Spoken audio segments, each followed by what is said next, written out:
ദൈവനാമത്തപ്പെടട്ടെ. എത്ര പേര് ഇനി പകലിൽ ക്രിസ്തുവേശുവിൽ സന്തോഷമായിരിക്കുന്നു? എല്ലാവരും ക്രിസ്തുവേശുവിൽ സുഖവും ശുഭവുമായിരിക്കുന്നെന്ന് വിശ്വസിക്കുന്നു. അല്പനേരത്തെ ചിന്തയ്ക്കായിട്ട് വിശുദ്ധ മർക്കോസ് എഴുതിയ സുവിശേഷം 4:41 ഇങ്ങനെ വായിക്കുന്നു: കാറ്റും കടലും കൂടി ഇവനെ അനുസരിക്കുന്നുവല്ലോ, ഇവൻ ആര് എന്ന് തമ്മിൽ തമ്മിൽ പറഞ്ഞു.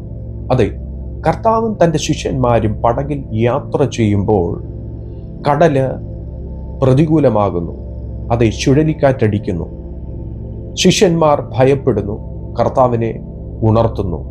കടലിനെയും കാറ്റിനെയും സ്വർഗത്തിലെ ദൈവം യേശു ക്രിസ്തു ശാന്തമാക്കുന്ന വചനഭാഗമാണ് നമ്മൾ വായിച്ചു കേട്ടത്. എന്നെ കേൾക്കുന്ന ദൈവവൈതലേ, ഇന്ന് പകലിൽ നിങ്ങൾ അഭിമുഖീകരിക്കുന്ന എന്തു തന്നെ വിഷയമായിക്കോട്ടെ, കാറ്റിനെയും കടലിനെയും ശാന്തമാക്കിയ സ്വർഗത്തിലെ ദൈവം നമ്മുടെ ബോട്ടിലുണ്ട്. അവൻ നമ്മുടെ ബോട്ടിലുണ്ടെങ്കിൽ നമ്മൾ എത്ര പ്രതികൂലമായിട്ടുള്ള സാഹചര്യത്തിൽ കൂടെ കടന്നു പോയിരുന്നാലും നമ്മുടെ ജീവിതം എന്ന പടക് ഒരു വെള്ളത്തിലും താഴ്ന്നു പോകാൻ എൻ്റെ സ്വർഗം അനുവദിക്കത്തില്ല. ആമേൻ. എത്ര പേര് വിശ്വസിക്കുന്നു? അതിൻ്റെ 39 വാക്യം ഇങ്ങനെ വായിക്കുന്നു: അവൻ എഴുന്നേറ്റ് കാറ്റിനെ ശാസിച്ചു, കടലിനോട് അനങ്ങാതിരിക്കുക, അടങ്ങുക എന്ന് പറഞ്ഞു. കാറ്റമർന്നു, വലിയ ശാന്തതയുണ്ടായി. അതെ, ഇന്ന് പകലിൽ നിങ്ങളുടെ ജീവിതത്തിന്മേൽ വലിയ ശാന്തതയെ ദൈവം കൽപ്പിച്ചാക്കുവാൻ പോകുന്നു. ചിലതിനോട് സ്വർഗം അനങ്ങാതിരിക്കുവാൻ കൽപ്പിക്കുവാൻ പോകുക. എത്ര പേര് വിശ്വസിക്കുന്നു? ആമേൻ. നിങ്ങളും വിശ്വാസത്തോടെ ഇന്ന് ചില വിശ്വാസ പ്രഖ്യാപനങ്ങൾ നടത്തിയാട്ടെ. വിശ്വാസത്തോടെ സ്വർഗത്തിലെ ദൈവം നിങ്ങളുടെ ബോട്ടിലുണ്ടെന്ന് വിശ്വസിച്ചാട്ടെ.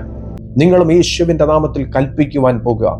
നിങ്ങൾ അഭിമുഖീകരിക്കുന്ന കാറ്റിനോട്, കടലിനോട്, പ്രതികൂലമായിട്ടുള്ള നിങ്ങളുടെ കാറ്റിനോട്, കടലിനോട് നിങ്ങൾ വിശ്വാസത്തോടെ ആ ചുഴലിക്കാറ്റിനോട് നിങ്ങൾ കൽപ്പിക്കുവാൻ പോകുക. വിശ്വസിച്ചാട്ടെ. കർത്താവിൻ്റെ വചനം വിശുദ്ധ യോഹന്നാൻ 14:12 ഇങ്ങനെ വായിക്കുന്നു: ആമേൻ, ആമേൻ, ഞാൻ നിങ്ങളോട് പറയുന്നു, ഞാൻ ചെയ്യുന്ന പ്രവൃത്തി എന്നിൽ വിശ്വസിക്കുന്നവനും ചെയ്യും. ഞാൻ പിതാവിൻ്റെ അടുക്കൽ പോകുന്നത് കൊണ്ട് അതിൽ വലിയവും അവൻ ചെയ്യും. അതെ, വിശ്വസിക്കുന്നവരാൽ ഈ അടയാളങ്ങൾ സംഭവിക്കും. വിശ്വസിച്ചാട്ടെ. കർത്താവ് നമ്മളോട് പറഞ്ഞതാ, കർത്താവ് ചെയ്തയിലും വൻ കാര്യങ്ങൾ നമ്മൾ ചെയ്യുമെന്ന്. കർത്താവിൽ വിശ്വസിച്ചു കഴിഞ്ഞാൽ, അത് യേശുവിൽ വിശ്വസിച്ച് നിങ്ങൾ യേശുവിൻ്റെ നാമത്തിൽ ഇന്ന് പകലിൽ നിങ്ങൾ അഭിമുഖീകരിക്കുന്ന ആ ചുഴലിക്കാറ്റിന് സമമായിട്ടിരിക്കുന്ന അവസ്ഥയോട് ഇന്ന് പകലിൽ ഒന്ന് കൽപ്പിക്കാമോ? ചില പ്രവർത്തികൾ ഇന്ന് പകലിൽ നിങ്ങൾ കാണുവാൻ പോകുന്നു.